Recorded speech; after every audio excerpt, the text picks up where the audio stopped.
Bakit kaya milyon-milyong dikya ang nahuhuli ng mga mangingisda bawat taon?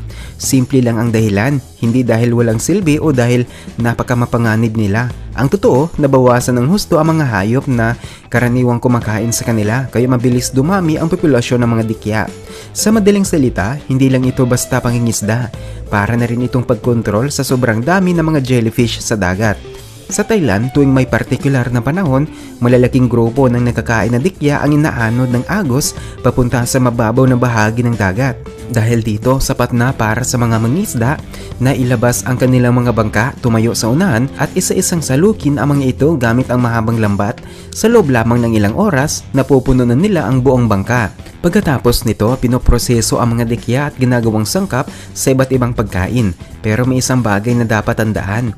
Ang unahan ng bangka ang isa sa pinakamaalog na bahagi nito. Kaya kailangan ng matinding balanse at pag-iingat. At hindi lang tubig ang nasa paligid nila, kundi napakaraming dikya. Kapag nahawakan ka ng dikya, maaari kang makaranas ng hapdi, pamumula, pangangati. Ito ay dahil may maliliit silang silyulang panlaban na ginagamit para sa proteksyon. Kaya heto ang tanong, kung ikaw ang nakatayo sa unahan ng bangka at napapalibutan ng napakaraming jellyfish, susubukan mo rin bang salukin ng mga ito?